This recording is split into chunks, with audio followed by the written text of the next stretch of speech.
Hello, everyone. This is Emily Kalashevsky, Member Programs Lead at the League, and I want to thank you for joining another webinar with us today.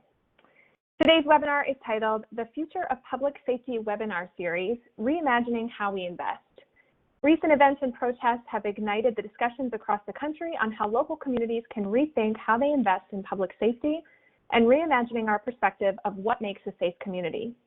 Detroit Action's Executive Director, Branden Snyder, will unpack the history and context of the movement to defund the police and discuss what alternative safety models are available for local governments. We'll also learn how the City of Flint has taken steps to implement a Black Lives Matter citizen-led police review board, and we'll highlight the resolutions to prohibit biased crime reporting and to recognize racism as a public health crisis. A few notes before we get started. Following the presentation, I will be facilitating a Q&A session with participants. To submit questions, please type them in the chat box on the upper left side of your screen. Following today's session, we will also email any links or slides referenced to all participants. And now let me formally introduce our speakers today. Branden Snyder is the Executive Director of Detroit Action. Born and raised on Detroit's East Side, Branden has been involved in electoral and community organizing projects throughout the United States for 10 years.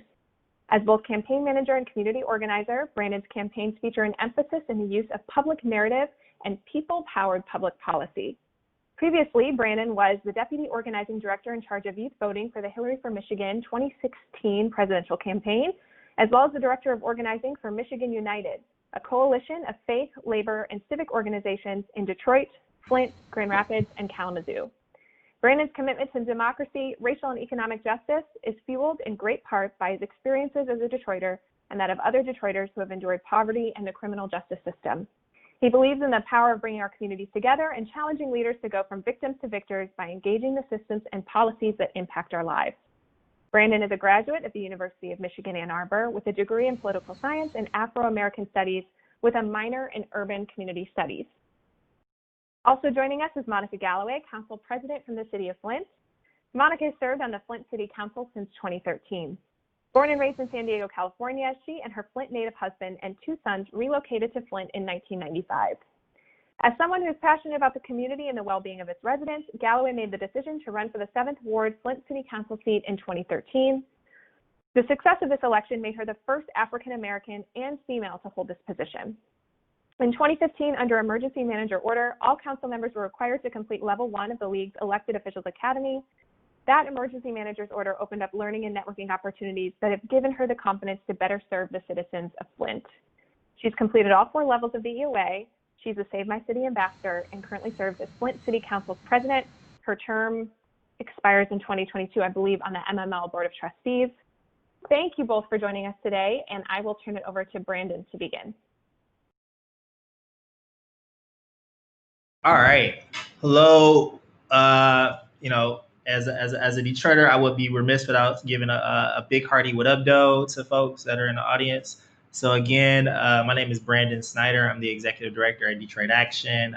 We're a community-based, member-led grassroots organization here in Metro Detroit, building a political power to challenge social and economic justice issues for working class Black and Brown residents. And, so thank you all for having me. I know this is a really interesting time, to have, this conversation, especially in the world. And what I really want to do is spend this time not, thinking about politics or not thinking about, the sort of the sort of opportunities of where things may be contentious, but really thinking about reimagining the future and also expanding upon what is possible. Both for our state and for our communities. So I got my start here in Detroit, doing community organizing a number of years ago. And part of what led me to that work was really growing up here in the city of Detroit during the late 80s and the late 90s, where my parents and their grandparents and their parents before had moved here from Georgia and Alabama to escape white terror in the South during the Great Migration. As a Detroiter, my parents, my mom and my dad both were union members. My mom, being currently a member of AFSCME during the 90s, she was a member of CWA and the newspaper guild while working in in call centers, whereas my dad was a member of SCIU 517. And one of the things that I really learned from them and that in my upbringing here in the city of Detroit was about the idea of looking after your neighbor, being able to take care of the folks who are around you, and really doing the sort of community care that's necessary to build thriving communities. So, while my parents didn't make much, I think about the times where when my mom was on strike as a Detroit newspaper worker, she helped run the food pantry for other workers who were struggling to get by. Or I think about the times that throughout the years when my dad would help throw baseballs and help teach folks in neighborhoods who didn't have a person to help them, teach them how to throw a football. And so that community care and that idea of looking after your neighbor, looking after one's brother, really propelled me into organizing. I was the first person in my family to go to the University of Michigan, first person in my family to go to college, and I spent a lot of time on campus, involved in student activism and student leadership, where I was a member of my fraternity. I was a member of I was a member of the Black Student Union and the NAACP, and I was at the time swept up in the sea of hope and change and became a Obama Super Bowl in 2008. But as I always tell this story, a couple of things happened to me that propelled me into this place where I am now. I think the first thing that happened to me was one, again, being swept up in the sea of hope and change.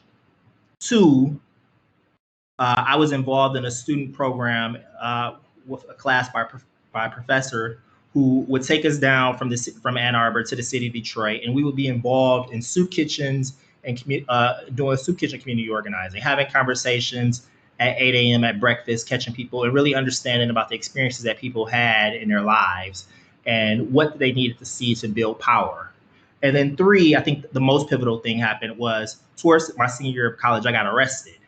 And I got arrested, and while I waited in the county jail, I would meet young men, who were Black, who were from Washtenaw County, who had, while Washtenaw County is one of the wealthier counties in the country, had less experience, less opportunities, and were heading to prison.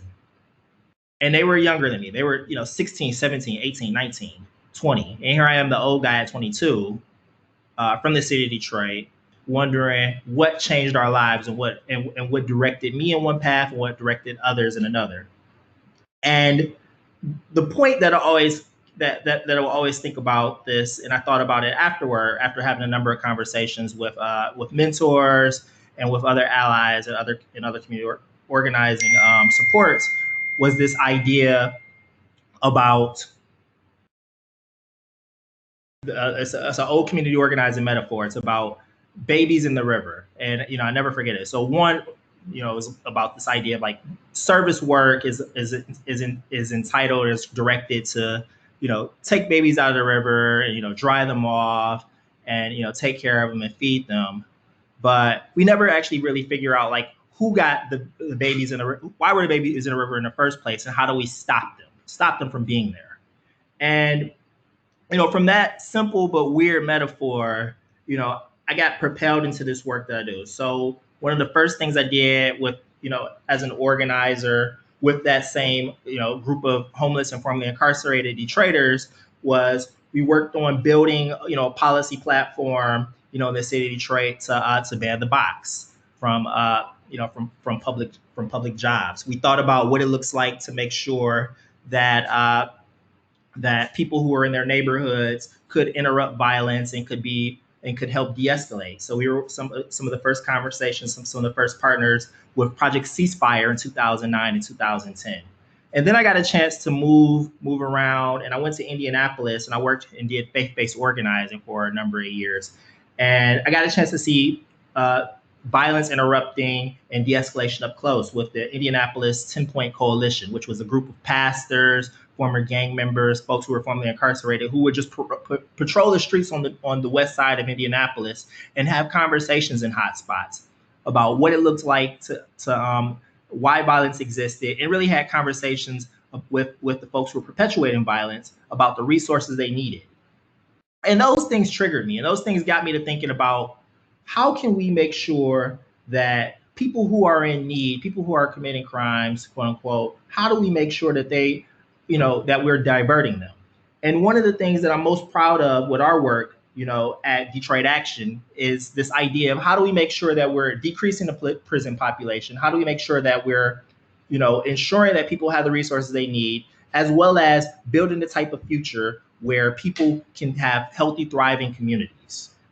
And so in addition to this idea of de-escalation and intervention, we also do a number of things around diversion. So we're proud to partner with the 36th District Court in the city of Detroit to do a first of its kind homeless court, our street outreach court in Detroit, where we send people who have driving tickets, where they may have a number of other legal infractions, and we work with them to make sure that their fines and fees are reduced or waived so that they don't end up in jail or in prison. We also are working with a number of folks in the public health sphere to ensure that harm reduction also means reform. It also means that we're making sure that people who are drug users, former or current, aren't being in prison and aren't being jailed for addiction. And so these are the sort of like forward-thinking, common sense solutions that I want to start us off with when we think about abolition, or when we think about this movement to defund the police, and what is it really about. So let's just take a step there. And I sort of mentioned what Detroit Action is and our origins. So we think about our work as being on the sphere of direct action and direct service. We sort of oscillate between the different places where direct service, handing someone, a support, offering people the things that they need, the tools they need to get up on their feet, towards direct action and advocacy, where they're advocating for themselves. So our membership aren't just people who are interested in criminal justice reform or abolition. These are people who've actually had the lived experiences that dictate how we can improve this system, whether they're victims of crime or whether they're folks who have been inside the system themselves. And so when we think about our vision for Detroit, we think about, a vibrant and thriving economy in which all Michiganders have access to good jobs, safe streets, excellent schools, and neighborhoods, as well as ensuring that, that people have, quality housing regardless of their backgrounds. And so to achieve this vision, as I mentioned, we engage in neighborhood-based organizing throughout Metro Detroit. Through relational organizing, building relationships between individuals, we believe that we can build power to affect change in our neighborhoods. And so, our model, engages in a number of things to achieve that method. One of those things that we do is, as I mentioned, the sort of deep community organizing and services, but also policy reform and celebration of culture and life. We want to make sure that people are having fun and are also, excited about engaging in these really hard and tough conversations. And what that means is being able to bring our culture, bring our backgrounds, and being able to bring our values into the work and having deep relationships with folks. So here's some of the values that we use to lead the organizing work that we do.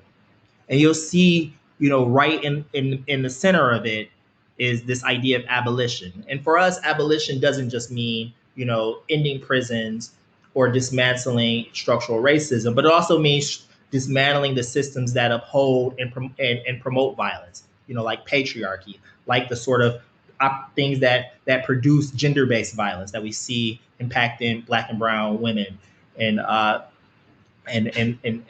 people who are in prisons today.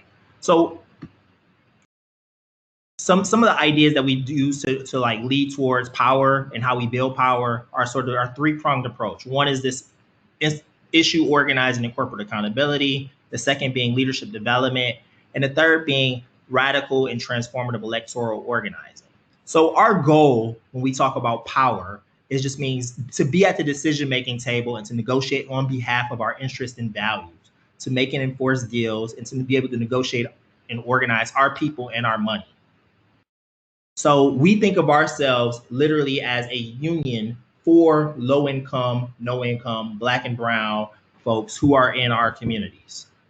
And so now when we talk about vision and we talk about the communities that we want to see, just take a second. I just want to pause. So I don't think the GIFs work uh, on here, but when you think about a thriving neighborhood, just close your eyes for a second and think about what does it look like? Think about what it sounds like. Think about who lives there. Like imagine you're on your front porch or on your back porch, or you're mowing your lawn. Think about who lives there. Think about who are the neighbors that you see. Think about what's your favorite place. Now, when you think about these things and you envision what a thriving neighborhood is, and you envision, the sort of sights and sounds that you see in a thriving neighborhood, that has all the tools and has all the resources necessary to sustain life, I'm willing to bet that practically no one envisions, police and sirens. We can do better than ensuring that we can do better than just making sure that people are less poor. For many times we want to make sure that, excuse me,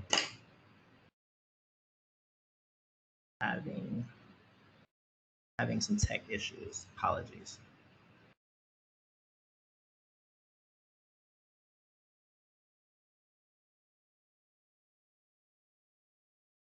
Give me 1 second. Apologies.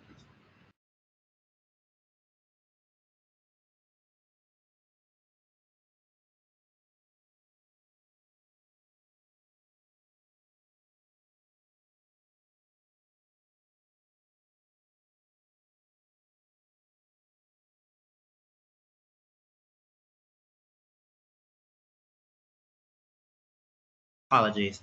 So, over these last few years, we've been going to people's doors and essentially asking them when we think about electoral work about like, do you want to be less poor? We've been talking about incremental change and within a system that has never really worked for Black and brown folks. Raising the minimum wage a few cents or even a few dollars still leaves families, in poverty. So often when we ask people to vote, we're asking them to vote against something and not for something. We'll have to vote for X because Y will be worse. But we don't talk about how to build power for better. So we need solutions, and we need bold solutions that impact people's everyday lives. Something tangible that people can see and people can feel.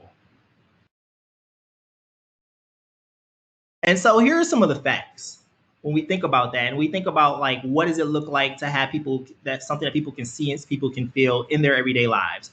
Is that when we talk about violence, we talk about police violence, and throughout the United States police have roughly killed about 5,400 folks since 2015, and Black and brown people are disproportionately more likely to be killed by police than white folks. But you juxtapose this to the fact that over the last 30 years, policing budgets have skyrocketed about 445%. In fact, the United States spends over $20 billion more on policing than education.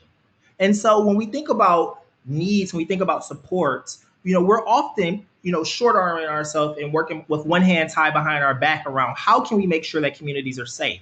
We're often punitive, policies that are rooted in punishment, but we often don't think about many of the necessary tools that would allow people to get the help they need, or be able to have alternatives to violence and alternatives to crime. And so when we think about a world without police, what we're thinking about is a world that is rooted in the systems that people need, the systems that people deserve, instead of a system that is hinged on punishment. And so now I don't think I can play this video that I had in mind. Um, apologies. See if I can. All right, if I Sorry, share. Brandon, it's a PDF, so the video won't play. Gotcha. You mind if, let's see, I wonder, can I share my screen? Would that help?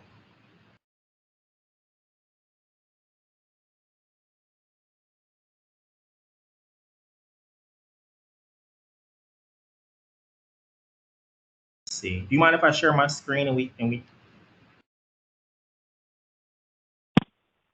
Nope, if you click the little screen, it says share your screen. Yep. This.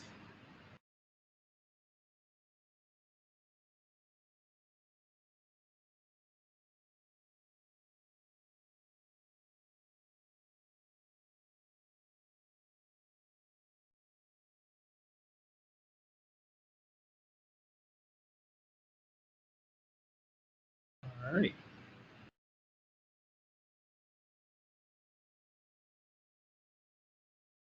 It's not just one bad apple. The whole damn tree is rotten. I think when people hear that we're anti-police, they think it's going to be chaos. The new abolitionist movement it's about transformative justice, non-prison, non-police-based strategies for dealing with violence and crisis in our communities. Who hasn't had a bad day? Who hasn't felt anxious or depressed? The question is, should anybody deserve to die because of it? The police's sole responsibility is to manufacture criminals. So here you have for-profit prisons. When you create space, you create a demand. That means that bodies have to fill those prisons. And we have seen that it's largely transgender people, it's Black people, it is Native people, it's Latinx people. When you have that demand, then you also have to create incentives. That trickles down to police, who also now have the incentive of creating criminals. It's not about justice anymore, it's about profit. I think we start with the demilitarization of the police.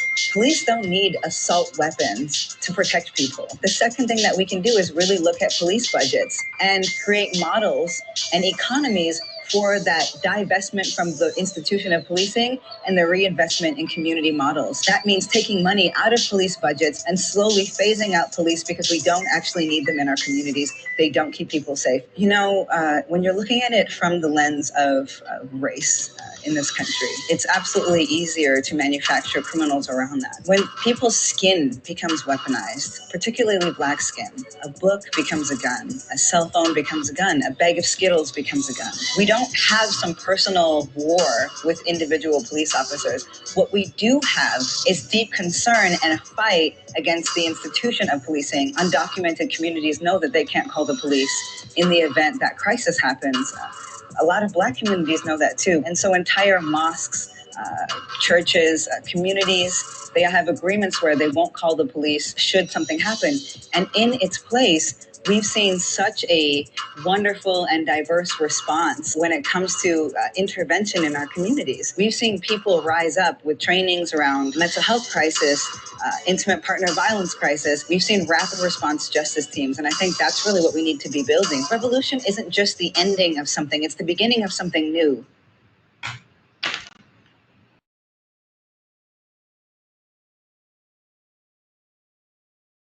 Oh, all right. You're back. And now I need there we go. Thank you. All right. Apologies.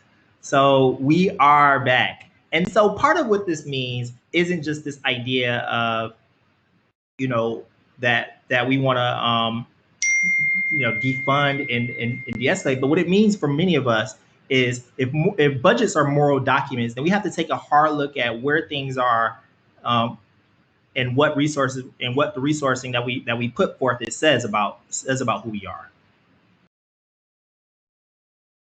So here are some of the big ideas that were brought up. Is that the system of mass incarceration, again, targets Black and brown communities and cities, and budgets reflect this deeply.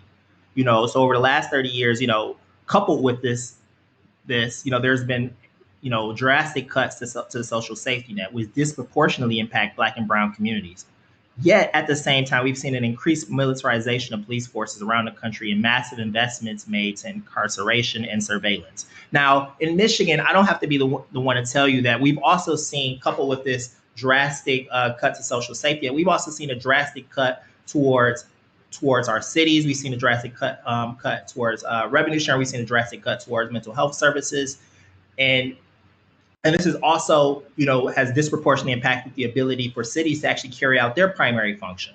So we have to start thinking about, what does it look like to make budgets an actual moral document and put our values first when we think about how we police and how we actually engage in our communities. And so and one of the reasons that we come to this thinking is that we know that the safest communities in America aren't places that center police. These aren't places that, when you look at when you're looking at places that are that are quote unquote the safest communities, we know is already exists is that we don't need to look. We look at neighborhoods where people are wealthy, well connected, or live well off, and where they have easy access to living wages, healthcare, quality public education, and they have a freedom from police terror. These aren't places where we see an increase in actual policing. We see just the opposite. So we know that this does work and that we can do it. And so here, when we talk about this, we also have to map the cost. So these locations alone constitute $10 billion in criminalization spending. So we see some of the largest policing budgets around the country. And, again, we're going to zero in on Detroit in just a few seconds. And so Detroit, where I'm based and where I live, spends too much on cops. According to data released by the city of Detroit, we'll spend $330 million on the city police department and Project Greenlight. According to that same report, the city of Detroit will probably spend about $1.7 billion over the next 4 years on policing. At the same time, we often don't have enough money for city services. We don't have enough money for housing, nor do we have enough money to actually take care of the basic needs that people speak to when they talk about, engaging in many of the things that are quote unquote illicit. So here is a budget breakdown from the Freedom to Thrive report. Is the reimagining safety and securities in our community. When we talk about like the dollars, for every $1 that's spent on policing, there's about $14 or 14 cents spent on other needs around housing. There's about 9 cents spent on other needs, and there's about 43% spent on other needs. So we're talking about actual how our budgets are being spent and actually what it looks like to invest in the communities that we want to be invested in. So when we talk about at Detroit Action with just defund the police, we literally mean spend less on cops and more on the things that our community actually needs. We're talking about abolishing the police system over time, piece by piece, and replacing it with community-led initiatives that center healing and restorative justice. People have heard this analogy a number of times over the last few weeks, but in many cases, when we're talking about people who are having a psychotic break, or we're talking about engaging with people who are homeless, the actual best response is to have a social worker on the scene. When we're talking about how do we deal with addiction, the actual best response is to invest in rehabilitation centers and not having people, work off their addiction while they're incarcerated in county jails and prisons. And so we can do more of that, but we actually have to make the commitment to do so. And so part of our work when we think about divesting from police is organize people with an organized demand. And so when we talk about divesting from criminalization and investing in comprehensive community safety, we're talking about communities should have ownership over the funds and decide what safety looks like and prioritize what they want to invest in. And so for cities like Detroit and other places around the country, we know that could constitute billions of dollars in investment in our communities. Just here alone in Detroit, we're asking, and demanding for $60 million to defund police. Now that's 20% of the city's policing budget. We're talking about that type of money that could go in towards the housing programs, can go into a housing trust fund, can go into a number of things that city citizens, talk about needing every year around just to meet the basic needs that they have. And so here's a sort of graphic that came out just in the last few weeks from Ben and Jerry's when they talk about like, what does it look like to defund the police? And I think about this as like a really good representation of what does that look like. So if we're spending, $115 billion throughout the United States on policing, just imagine if we were just taking scoops of that, just like in these beautiful ice cream pictures, and putting that towards, more of the things that our community, desires, around mental health counseling, around public education, around affordable housing and job training, things that could actually divert people from incarceration and into more healthy and fulfilled lives. And so what can we do to actually demand to defund the police today? So some of the big ideas that we have when we think about defunding police, in this moment, is withdrawing police departments from state and federal programs that provide surveillance tech, military gear, and weapons training. I think a big one that may resonate with a number of municipalities is deny benefits and pay to officers under investigation for using excessive force. Requiring officers, not the cities, to pay for misconduct lawsuits, which I'll talk about more in a second. And then finally, a big one is removing police from schools and universities. When we think about the institutions that we want to create for learning, they actually have to reflect the type of environments that we want to see. We actually have to build the type of environments that are conducive to education and conducive to sharing and development. And and many times, having to walk through a metal detector, having to look at an RSO in the face, or having to see these hardened environments, often don't produce the sort of communities that actually produce quality educational system. And so we talk about, again, what can we do to defund police today? One of the best examples is around police brutality bonds. So cities have raised taxes to cover the cost of police settlements and judgments. There's a really good report that's come out from our friends at ACRE, the Action Center on Race and the Economy, that talks about how Wall Street actually profits from police violence. And Wall Street is essentially playing us and diverting funds from Main Street and put it in the shareholder investors' pockets. So one good example is a homegrown example is in Inkster, where the story of Floyd Dent. He was brutalized by a cop. In the settlement for Floyd Dent, the city actually had to pay $1.37 million, and that money came from taxpayers. The city actually had to do a one-time tax hike to cover the cost of that. Well,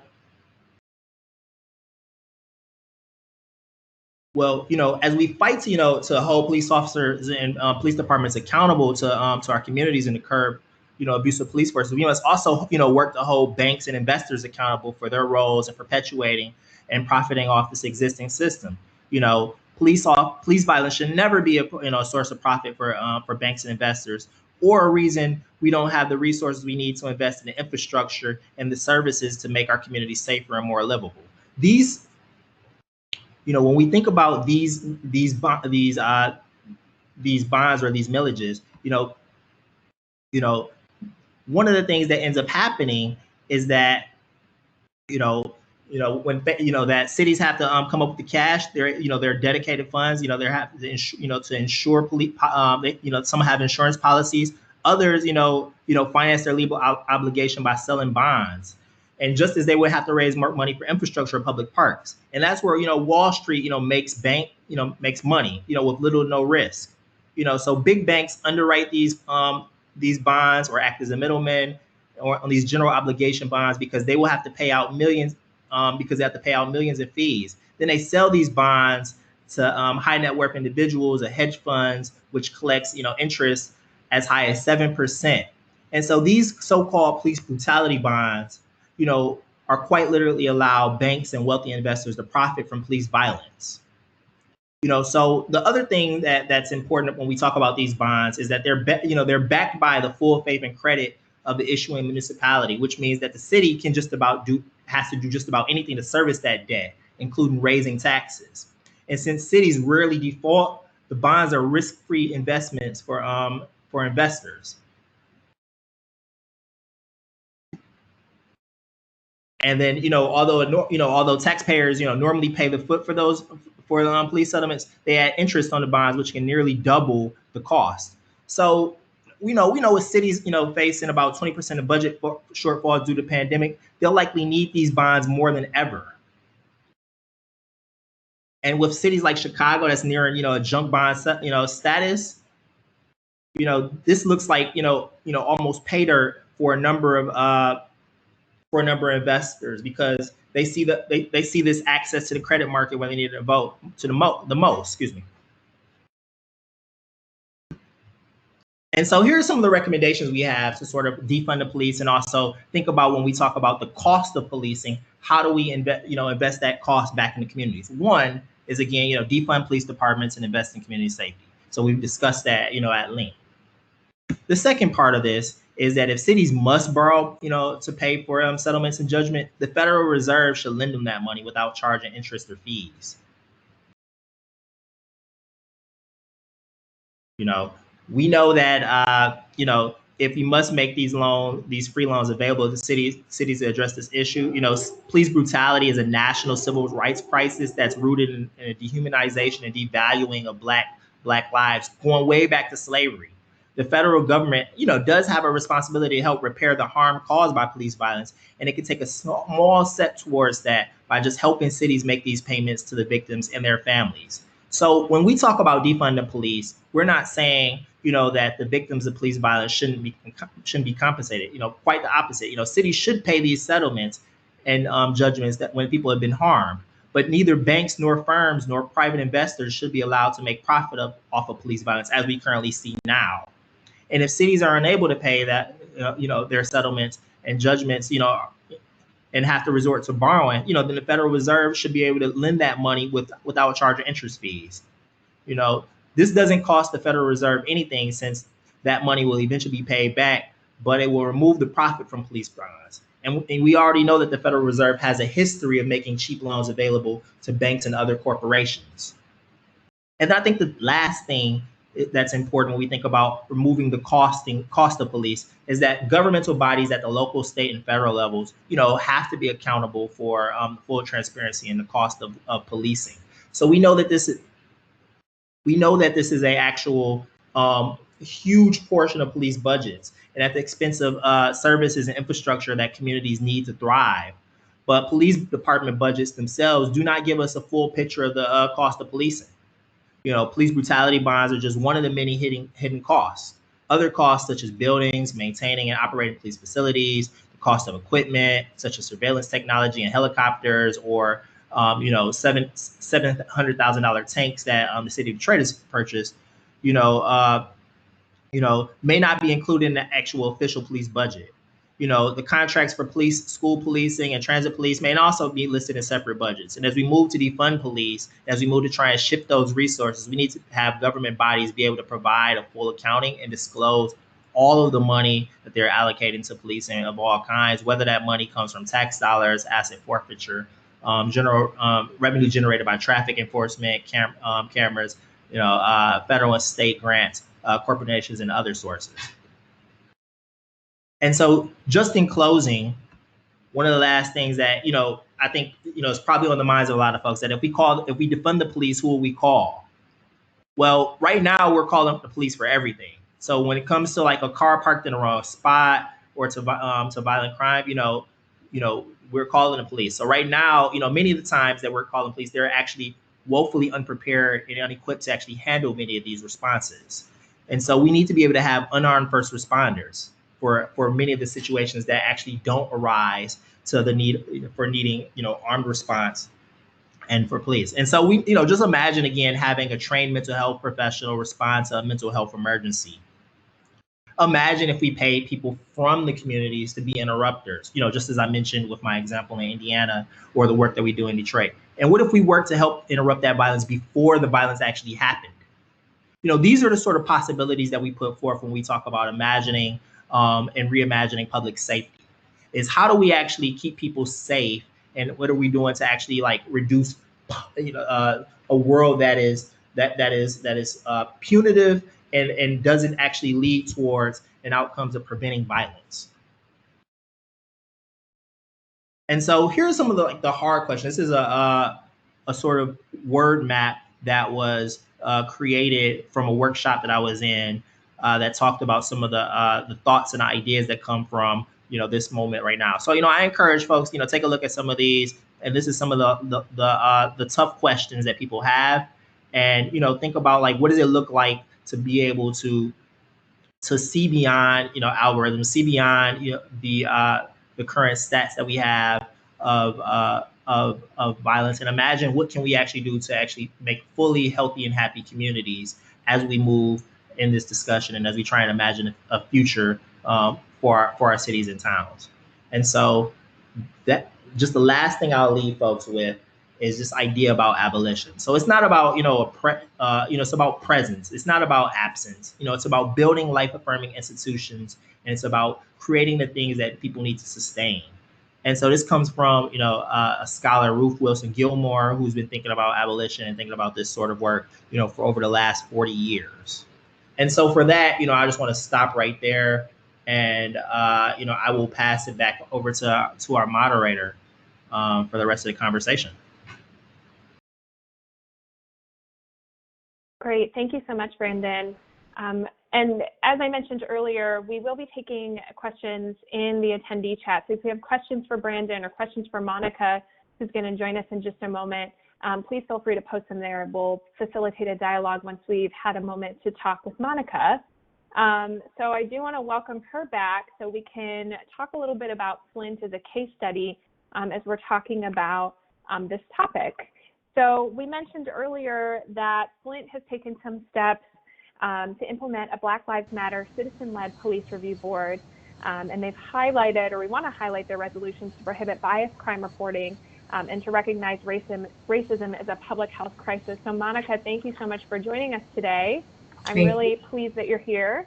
So why don't you just give us a little bit of background and share with us a little bit about the steps and how Flint's idea for a citizen-led police review board manifested. So that's a vision that came from our Mayor Neely, and he made a decision that he wanted to support the Black Lives Matter locally and nationally.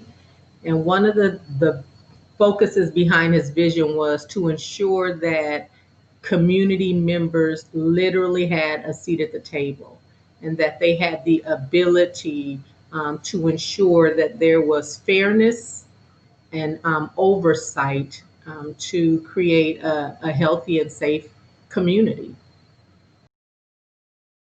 So take me back a little bit so we can really paint a picture for our members on this call. Overall, in looking at this issue, can you tell us more about what that looks like, or what that has looked like for the city of Flint and its residents? So I can't really tell you what it looks like, Emily, because it's brand new. As a matter of fact, there has been a chair that has been named.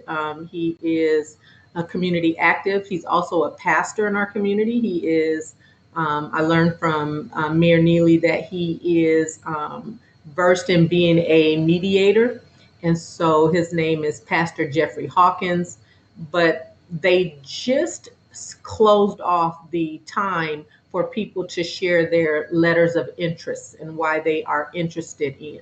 So that process of putting together that 7-person advisory committee is underway right now. So we haven't actually had the implementation of it yet. Sure. Well, let's take a step back even further, though. Okay. What were the steps, or what was sort of the precipice within the recent events and protests that have really ignited this discussion in Flint? And what were your residents feeling? And what, I'll stop there because I don't want to give you too many questions, but what was sort of the lead up to this conversation to sort of allow this to happen at this time? Well, you just consistently, I think that it wasn't just about this time. I think it was the cycle that we find ourselves in. Every 2 or 3 years, we find ourselves in a situation where what we see as police brutality on a Black or Black person creates this uproar in a community, and we start to say, hey, this consistently happens. What are we really doing to gain momentum? And so thus came some of the resolutions on racism as a public health crisis, right? Declaring that racial biases will no longer be tolerated, causing people to think about, why am I really calling the police? Is there legitimately a concern here, or do I have some biases that could possibly be motivating what I'm doing right now? The recent one is where you see not just the officer, but his peers involved. And so making sure that sworn officers, whether you're on or off duty, are responsible for ensuring that they interfere when they see behavior that they know is not right. And so I would say in this environment, one of the things that I can only speak for myself is watching someone for 9 minutes. It felt as though you watched a murder take place. And so to me, it was like a different video than what I've probably seen before, hearing a person's voice, pleading for help, and someone not recognizing that this is wrong. And so for me, I think the community, they were disappointed to have to watch something like that happen. Right, and clearly that's motivated some of the actions that the City of Flint has taken. And I want to talk about how this police review board and these steps that you've taken as the City of Flint, how do you feel, or what are your thoughts on how this will improve accountability moving forward? Well, and so we have to, the council has to get more information, right? And the reason why that's important to me, Emily, is because there has to be total transparency from your police department. And so what are the things that are going to be put in place so that their transparency is detailed out? What information can't be withheld from them? Because no matter what kind of advisory board you put together, if you don't have the complete support of your police department, you only get the information that they want to share. And so on behalf of our chief, he is implementing the truth and racial healing, that training, the truth, racial healing, and transformation training. As you know, Kellogg Foundation identified communities that they knew that this was necessary. And so that training is going to be implemented by our chief of police to ensure that their officers are trained on what those things look like. And so, as you know, Kellogg has developed a very detailed training. And so hearing that they will go through that, I think, is a huge start. And then once that community participation advisory board is underway, there's going to be some accountability from people that don't wear blue, as they say, that really have the heart of the community, that are saying, you know what, why are you doing this? And some of the things that Branden shared about, even in the presentation for defunding the police, really does open your eyes and allow you to, if you're open, some of the recommendations that he made is really, really a good way of starting a proper conversation.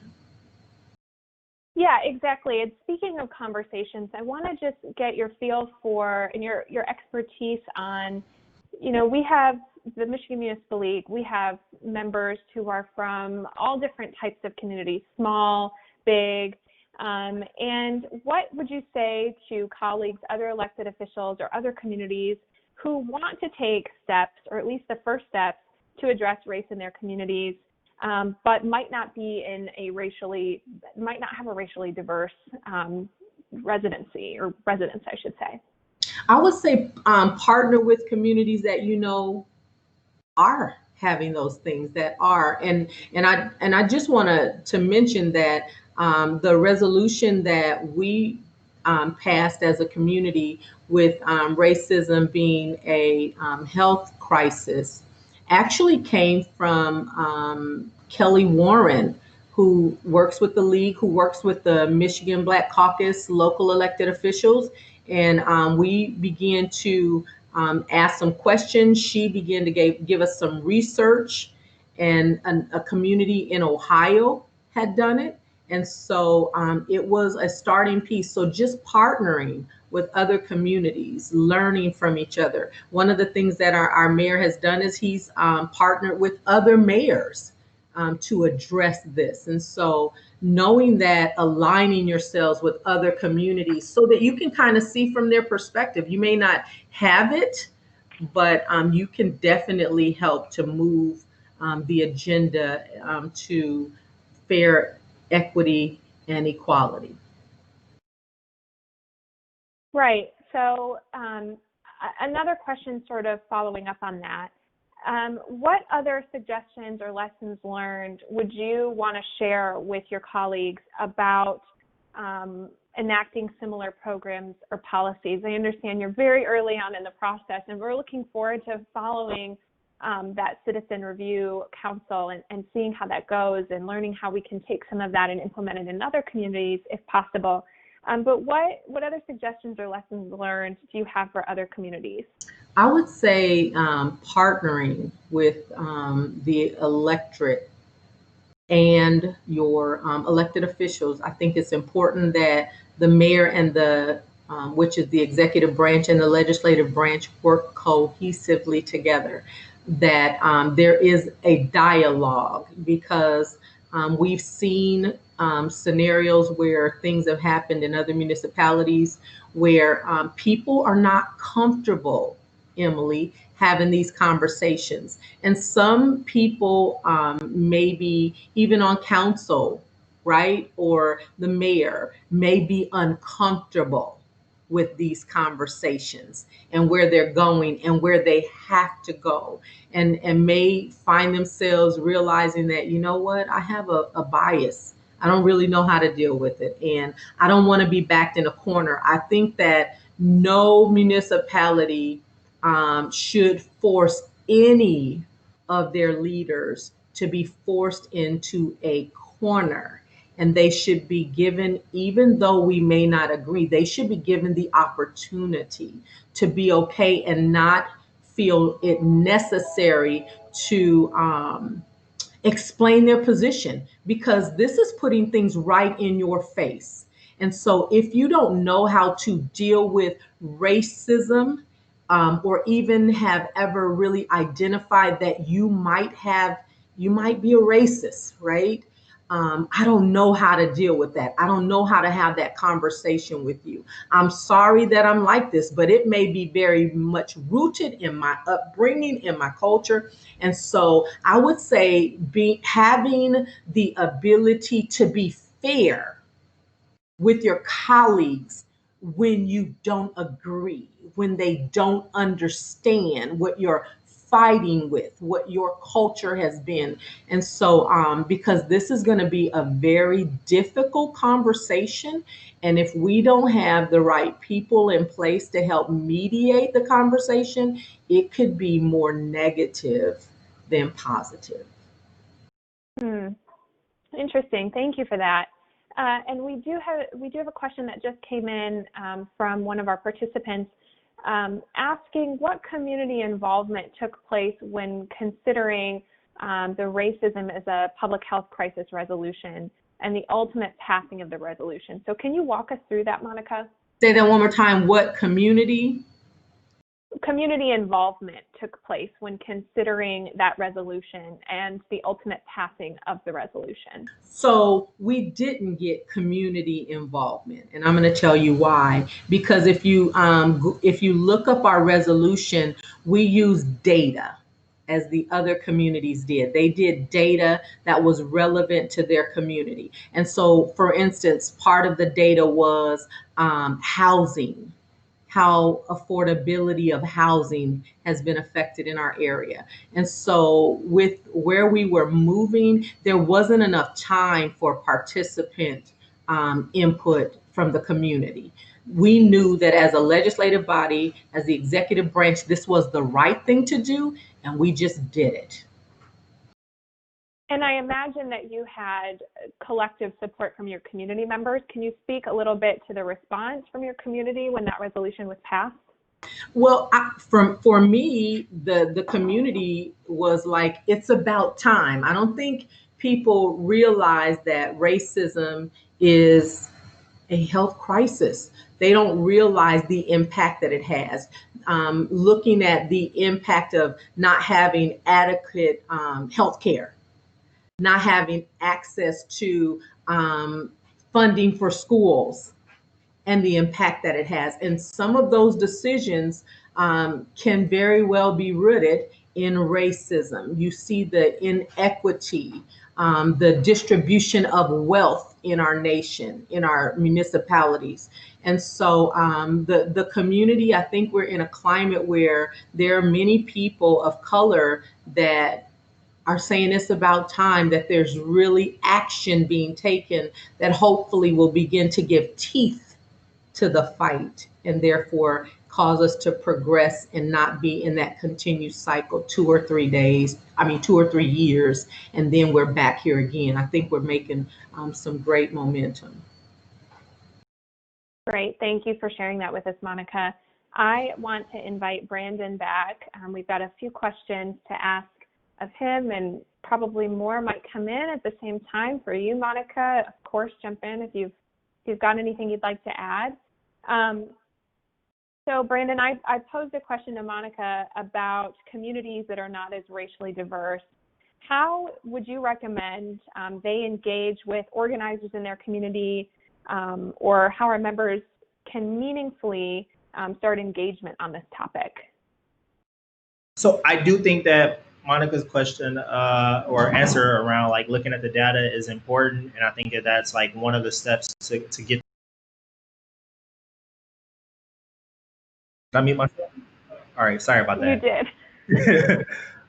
Yeah, I was gonna say I think looking at the data is important, and I think that that's one of the steps to get there to building partnerships. I think that the old-fashioned boots on the ground, building the round tables, soliciting input both from diverse stakeholders is also key and is also helpful, because you often figure out that there are a wide variety of people who have similar opinions, who have different opinions, and you're able to figure out like what's the best tactic and strategy you can use to get to a common solution. More on the nose of the question of like how do you talk to folks who may have a different sort of racial background, or communities that may have a racial background. I think it's important to like be able to share with your neighboring communities, as she mentioned, and be able to figure out like how can we work together in a good ecosystem, because the things that happen in Detroit impact impact our friends in Warren. The things that happen in Flint impact their friends in Grand Blanc. So it's important to be able to ask questions, and be able to share, and be able to learn from each other, and figure out like how can you tackle these systems and these problems together. So you mentioned data, and as we can see from the City of Flint, good data is powerful and effective. Can you share more with our members about what they can look to, what data they should be looking at to address inequities in their communities? Yeah, I think one of the places is the budget, of course, but then also looking up what we're spending on the resources that we need, whether it's housing, whether it's jobs, et cetera. And I think that there was a comment in the chat that mentioned that even when we talk about jobs and we talk about housing spending, these also come from federal and state state appropriations. And I think, and I don't want to dismiss that fact at all. I think that these conversations aren't just solely held in the realm of local budgets, that we should also be looking at like how much our states are spending or reallocating or sharing, with our cities when we talk about like the resources that we need. So like being able to look at, both our state budgets, being able to look at our city budgets, and then also just thinking about like, outcomes. Like if we're, ninth on the list in the state of of folks who are, that are incarcerated and have, prison populations, what are we doing to actually decrease that population and drive folks towards to better life outcomes?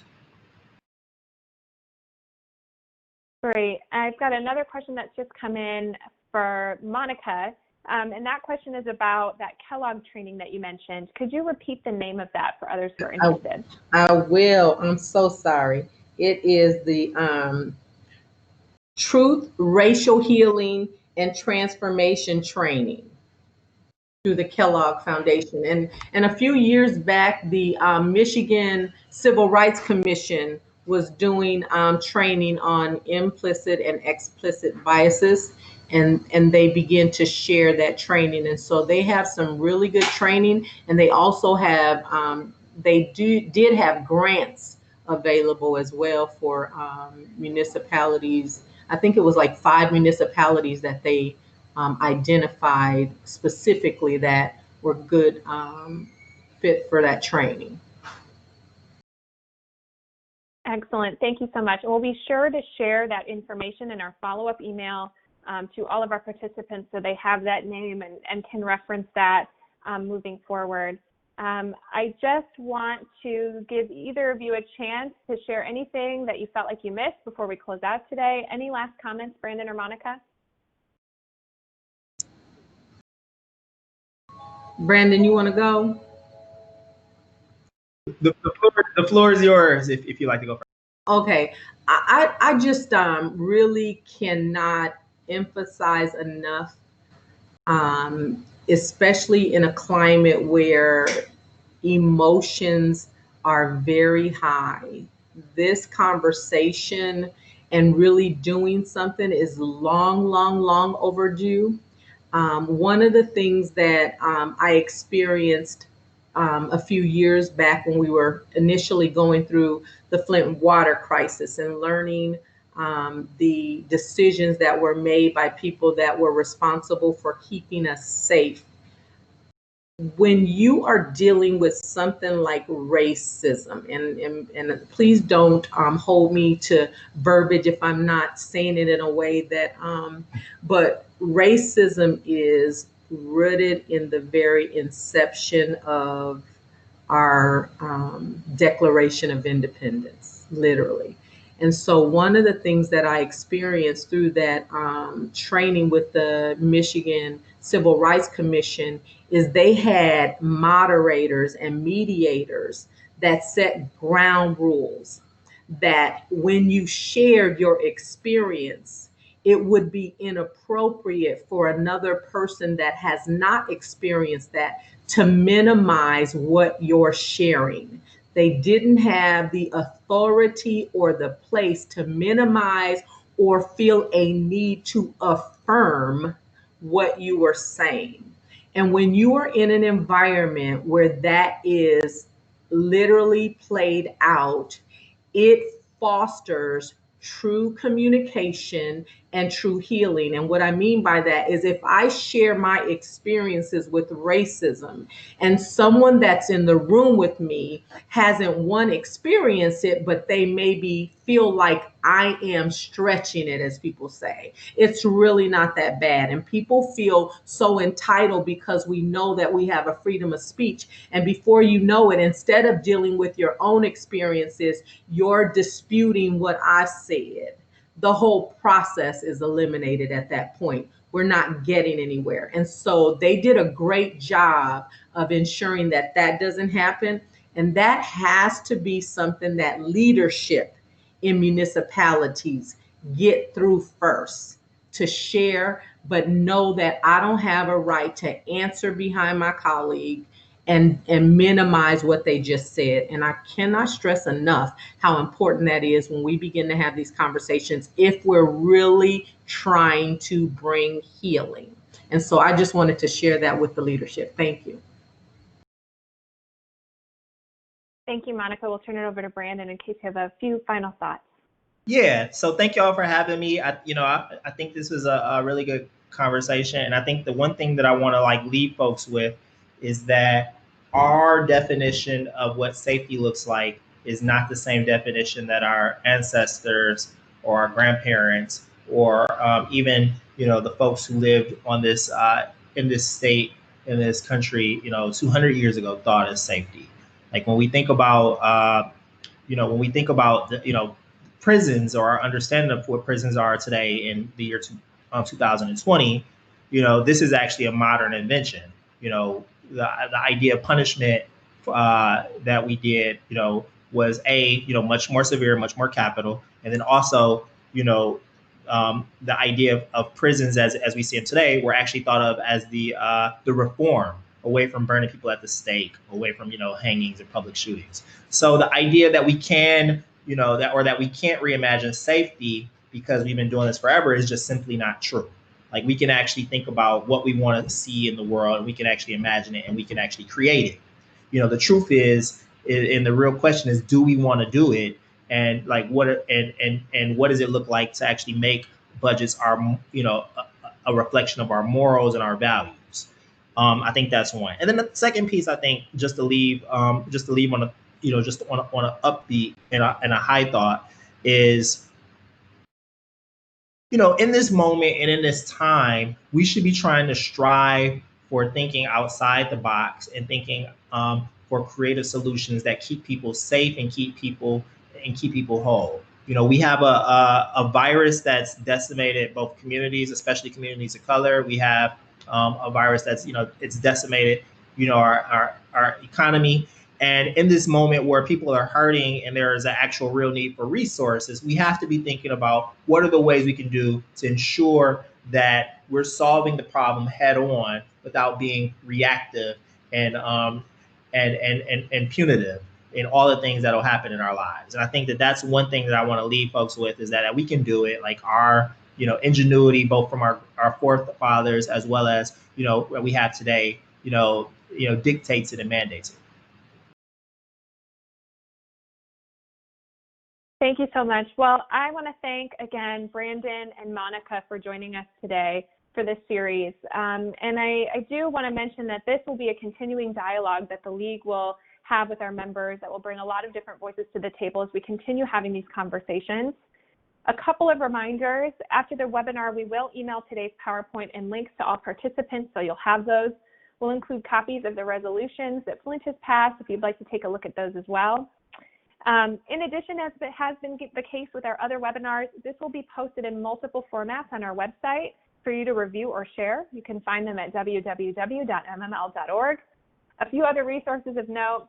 As most of you probably already know, each Monday at noon, we've been conducting our traditional Monday morning live as a new working from home series with our lobbying team via webinar. So those you'll want to keep up with either via Zoom or watch live on our Facebook page. And next up in our series is another webinar on Tuesday, July 14th from 12 to 1 p.m. titled Handling High Waters, Your Guide to Rising Lake Levels. 2019 brought the highest recorded lake level since 1986, resulting in devastating flooding, erosion, and damage to Michigan's coastal communities. Join us for a discussion on what funding, technical assistance, and emergency resources are available to coastal municipalities. Learn the high water predictions that are ahead for 2020 and how you and your community's assets can be best prepared.